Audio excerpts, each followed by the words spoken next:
بسم اللہ الرحمن الرحیم۔ السلام علیکم میری پیاری بہنوں اور بھائیوں، آپ سے گزارش ہے کہ ویڈیو کو مکمل دیکھیں، اس میں بہت پیاری باتیں بتائی گئی ہیں۔ ایک مرتبہ حضرت حسن بصری رحمۃ اللہ علیہ نے ایک دیہاتی کے سوال پر فرمایا، صبر دو طرح کا ہوتا ہے، ایک مصیبت پر صبر کرنا ہے اور دوسرا ان چیزوں پر جن کے نہ کرنے کا حکم اللہ تعالیٰ نے دیا ہے۔ دیہاتی نے کہا کہ آپ رحمۃ اللہ علیہ سراپائے زہد و تقویٰ ہیں، میں نے آپ رحمۃ اللہ علیہ سے بڑھ کر کوئی زاہد نہیں دیکھا۔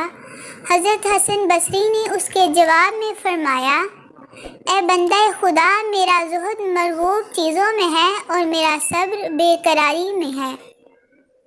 دیہاتی نے آپ سے اس ارشاد کی وضاحت طلب کی تو فرمایا، بلاؤں پر میرا صبر کرنا، اللہ تعالیٰ کے فرمان کے مطابق اس نے جن چیزوں سے منع کیا ہے ان سے کنارہ کش رہنا، اس لیے کہ یہ آتش دوزخ کے خوف سے ہے، اور دنیا میں میرا جو زہد ہے وہ صرف آخرت کی رغبت کی وجہ سے ہے، اور خوشی و مسرت کی وجہ یہ ہے کہ میں اپنے نصیب پر قناعت کرتا ہوں۔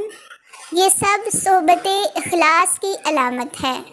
امیر المومنین حضرت علی المرتضیٰ رضی اللہ عنہ جب بصرہ میں آئے تو انہوں نے تمام واعظین کو واعظ گوئی سے منع فرما دیا اور حکم دیا کہ تمام ممبروں کو توڑ کر پھینک دیا جائے۔ جب حضرت علی علیہ السلام حضرت حسن بصری کی مجلس میں پہنچے تو دریافت کیا کہ تم عالم ہو یا طالب علم؟ آپ رحمۃ اللہ علیہ نے فرمایا، میں تو کچھ بھی نہیں، البتہ جو کچھ احادیث نبوی سے سنا ہے وہ لوگوں تک پہنچا دیتا ہوں۔ یہ سن کر حضرت علی علیہ السلام نے آپ رحمۃ اللہ علیہ کو واعظ گوئی کی اجازت دے دی۔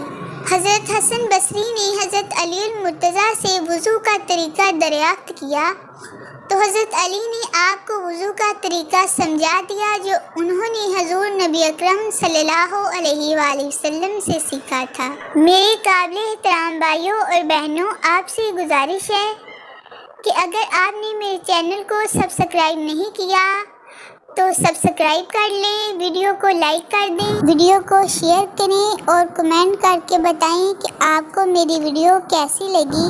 اللہ تعالیٰ آپ کو جزائے خیر عطا فرمائے، آمین ثم آمین۔ اللہ حافظ۔